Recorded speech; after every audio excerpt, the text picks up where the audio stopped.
The world is divided into 4 spheres, each sphere divided among continents and nations. Nations are divided by borders and interests. These interests divide the news. We examine the impact of these divisions on people and power. This is Imaginary Lines.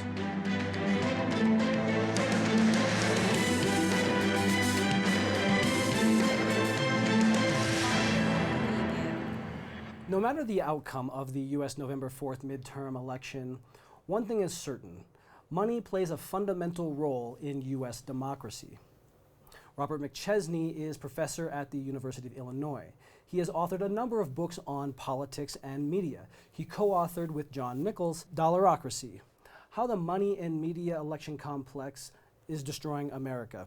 He joins me now. Hello, Robert. Welcome to Imaginary Lines. It's good to have you in our studio. Hey, it's great. I had to come down to keto to see what it was like. We're glad to have you. I'm glad to be here. What is Dollarocracy?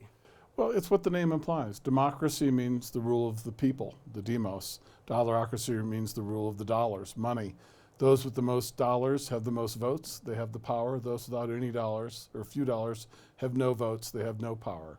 And we believe, John Nichols and I, that that's a pretty accurate description of American electoral democracy and American politics in 2014 and going forward. We are increasingly a society in which the interests, values, and concerns of the great bulk of the population are never reflected in the policies of the government unless they coincide with the interests of the wealthy.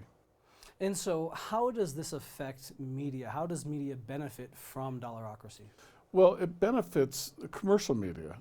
Profit-driven media benefits from our electoral system of Dollarocracy because the unit of currency for Dollarocracy in election campaigns is the political TV advertisement.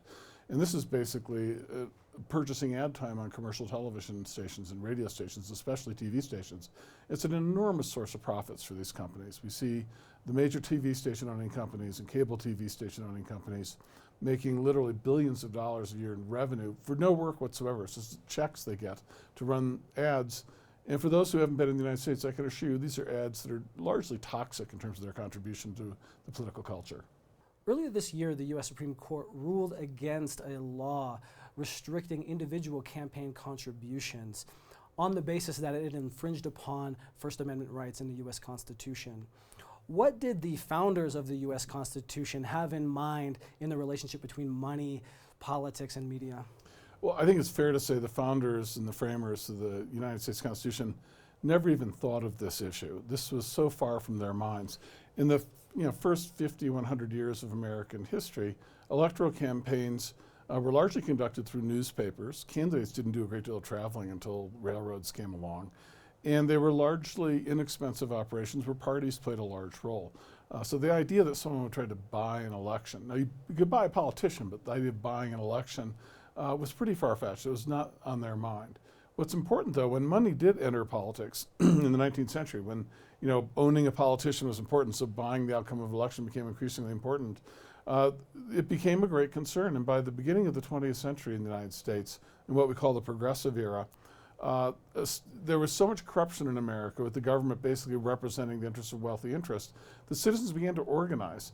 And in the state of Montana and the state of Oregon, both, they had statewide initiatives where voters came up on their own and passed initiatives taking the money out of politics and state elections, saying private individuals, corporations couldn't spend any money on political campaigns.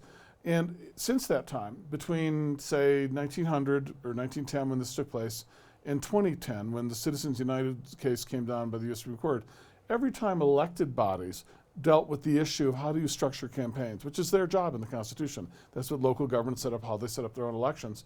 Every time they did, the sentiment of the people and of elected representatives was to minimize the influence of money. It's always been understood that if you allow the wealthiest people to spend unlimited amounts or wealthiest businesses, it would not be good for democracy. It would get rid of the level playing field that an election is predicated on. So the sentiment of the people has never been in doubt.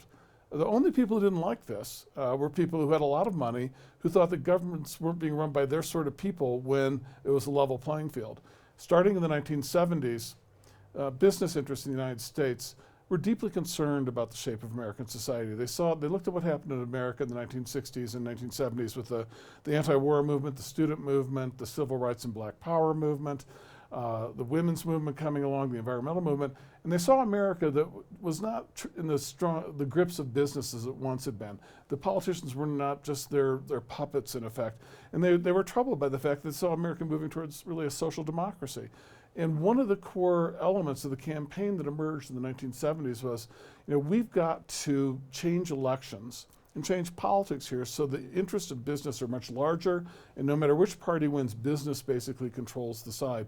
One of the mechanisms of doing that, not the only one, was trying to unleash unlimited spending on campaigns. I mean, that was a goal starting in the early 70s, and they've been pursuing it, winning small cases, and then finally when they got a majority on the Supreme Court that would buy into this, which was difficult, even conservatives said that's absurd in the 80s and 90s, but when they finally got a 5-person majority, they went straight ahead and they got the Citizens United case, and that's when they finally got their wish. Unlimited, unregulated money by rich and powerful interests, including corporations. And what does this mean from a voter's perspective who has to go into a booth and choose between candidates or campaigns on issues relating to inequality, immigration, ecology, foreign policy? Well, the other side of the coin that's important here is that at the same time that money is increasing into our elections, the actual amount of journalism that covers campaigns is disappearing in America. So there are far fewer reporters that cover campaigns. When most Americans go into the voting booth, most of the things they're voting for, there will have been no real journalism on that they could have consumed. There's no coverage of it. The same television stations that are raking in literally billions of dollars on inane television candidate ads this year in 2014 are doing almost no journalism covering the candidates. So when people go into the voting booth, what they're relying on to a large extent are advertisements that are paid for more often than not by very wealthy interests, more often, as often as not, undisclosed. You don't even know who's paying for it exactly, where the ultimate source of the money comes from, that are, at best decontextualized half-truths, at worst insidious propaganda. And what does this mean then for the underlying tension between capitalism on the one hand and U.S. democracy? Well, what it means is that it has the tragic effect, I think, initially, of making many Americans rationally think the election system is a joke. They don't know much about it. Money dominates everywhere. The unit of currency are these toxic political ads that make you just sort of want to take a shower after you watch them. And I think what we see is it encourages the process that the conservatives wanted all along, that big money wanted all along. It gets people to stop voting. And that's why the United States has the lowest voter turnout rate in the world. It would be a scandal in almost any other democracy to have the rate of voter turnout we have in the United States. And not only do we have the lowest voter turnout rate in the world among any country we'd want to be compared to, but the United States also has its voting skewed entirely by class. So people in the top quarter income-wise are twice as likely to vote as people in the bottom quarter. So we have an incredibly unrepresentative voting base, which means that the politics of the country, both Republican and Democrat, tend to be way to the right of what the politics of the nation are. And that's one of the things big money buys. You own the board, basically the range of legitimate debate is a range you approve of, not necessarily the range the people of the country are interested in addressing the crises the country faces. So what does the midterm election represent then? Midterm elections in the United States are very interesting because they can be very important. They select the House, the entire House of Representatives. Most governor's races or key governor's races, which are 4-year terms, take place in the mid-years, and a third of the Senate goes up for election. So the outcome of these midterm elections are crucial. But what's striking about midterm elections, and what's almost never talked about in the mainstream press in the United States, is the voter participation rate plummets between presidential years and midterms. So in 2008 or 2012, between 52 and 56% or 58% of Americans over 18 vote. Slightly over half. Now, again, in most European or in Ecuador or Venezuela, that sort of turnout would be considered a scandal. And the election would be considered probably fraudulent. But in America, we hold parades when it gets that high. In off-year elections, it goes down depending on the state, but nationally it goes down in the 40% range. Some states it's in the low 30s. So less than a third of the eligible voters are voting. And the people who drop out from voting are disproportionately people of color, poor people, young people. They just stop voting. And it's older, richer, whiter people who are the voting base, and not even a high percentage of them necessarily. So our elections in these mid-years are held up as some barometer of the will of the people. They're nothing of the kind. They're a barometer of who actually votes, which is a completely different group than the will of the people of the country. And so it's sort of, if you think Americans were absolutely schizophrenic if you don't understand that. How could suddenly in 2008 everyone's voting Democrat, 2010 they switch over to vote for these ultra right-wing Republicans, 2012 they're back voting Democrat, 2014 they're back voting for Republicans. It doesn't happen like that. They're voting for the same people each time. It's just that Democrats stop voting in the midterms because a lot of their votes come from poor people, young people. And so that's the way to begin. So this is no referendum on the attitudes or opinions of the American people whatsoever. The conservative governors who win in these northern states can't win in presidential years if over half the voters in their state were voting. They only win in these low turnout years. And this also explains why, in really an obscene manner, there's such a concerted effort to suppress the vote in America today. Something that, I mean, obscene is the only word for it. There's literally no defense for it. But there's a strong effort now to require people to show IDs, to have all sorts of proof of identification in order to vote. And they know that for people who don't have driver's licenses, and a lot of people in inner cities have no reason to have driver's licenses, or young people, that then they won't be able to vote. And they know that disproportionately these people aren't going to vote for their candidates. So they proceed with this opportunistic ruse despite its obscenity and its anti-democratic basis. And that's the truth of American politics, this ugly undercurrent. Our electoral system represents the interests of the few, not the many, and those who benefit by it want to make sure they keep it that way. They want to make elections a gated community. One of the concerns is that with the outcome of the midterm elections is that the Republicans will dominate both the House and Senate. And I'm wondering, what role has media played in allowing for this possibility to occur? Well, I think media, the news media, the commercial news media, such that it exists in the United States, its fundamental role is basically parlaying gossip between the two parties. There's very little actual analysis of what this will mean for programs, what's at stake with the elections and the outcomes, what sort of the tangible reasons people would have an interest in one party or the other. It's too often the coverage we get, to the extent we get it during campaigns, is sort of spin stuff. Whose ads are working, whose ads aren't working. Rarely do they even question whether the ads are true or not. It's just whether they manage to manipulate people into believing them. And a successful politician in traditional news media parlance is one who's ahead in the polls. He's obviously playing the game right. Someone who's behind the polls is considered not a very good politician because they're trailing. And that becomes the dominant meme by which they cover politics. Now, think about it. That way of approaching politics, that could be, you could use the, Stalin Soviet Union Politburo elections could be covered the way it's completely without nutrition. There's nothing about the actual stuff of politics, how resources get allocated, what sort of society you're going to have. That stuff, the real issues that will be determined by the people in power, those almost never appear in these debates. Yeah, that's interesting because when you look at the substance, you can see that Democratic policies have actually gone more to the right, and in some cases in foreign policy are very extreme. Obama's Tuesday kill list, for example. How do you make sense of this dynamic of the Democrats shifting further to the right over time?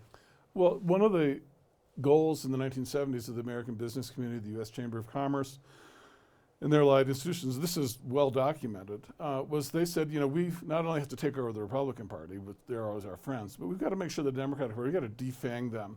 The politicians at the top are not scared about, but their voting base is dangerous. It tends to be poor, it tends to be labor, it tends to be people of color, young people who are not sympathetic to the idea that big business should run society. And so we've got to defang this party because it was the largest party in the country and the most successful party. And a lot of that's done through campaign contributions, a lot of that's done through lobbying. And I think they've made the Democratic Party at the top level a much more conservative party than it was in the 1960s or 70s. And at the top level, you could even make the argument that the Clinton administration, the Obama administration, when in power, for example, in policy and core issues, there's not an enormous difference oftentimes from the Republicans. This is especially the case in foreign policy, where there's sort of an elite consensus. And both parties hold true to it, and the news media never go outside of it. And that elite consensus is the United States rightfully rules the world. It has the right to invade any country it wants at any time, and it can cook up a reason later. And that the United States is a force of good in the world. That's not to be challenged. It might make mistakes, but they're always benevolent mistakes. It always means well. And anyone who's against the United States, for whatever reason, by definition, is undemocratic. Anyone who sides with the United States, despite the actual fact, becomes a democratic force. Saudi Arabia is a democracy. I mean, they probably beheaded someone in the time we did this interview. But because they're a friend of the United States government, they're celebrated as a force on the democratic side of the ledger internationally. Ecuador and Venezuela are held up as anti-democratic governments, even though they have elections that are far superior for credibility and honesty than anything we've had in the United States in my lifetime. How can this be stopped, and what does a positive vision of media and democracy look like? The good news here, and that should be transparent, is that the people who benefit by the system understand they represent a minority of the population in the United States. That's why they have to voter suppress. That's why they've got to try to get the voter turnout rate down to 25, 30%. They know if voters turned out at a 65, 70% rate, God forbid the sort of rate you see in a country like Germany or Norway or Sweden or Ecuador or Venezuela, that those policies would never be supported. They'd be impossible to keep in power. So we've got the numbers on our side. If you're a Democrat, if you're a small d Democrat and believe in popular governance, and so we've got history on our side. So that's the encouraging part. And they know that, we know that. So I think that's the thing we should always keep in mind. I think what we do, we struggle just to open up the democracy of our system, take the money out of politics, and have a fair fight. And if I lose a fair fight, fair enough, it's a fair fight. But I think I'm going to win it. They think I'm going to win it too. That's why they don't want a fair fight. No, thank you very much, Robert, for joining me on Imaginary Alliance. My pleasure.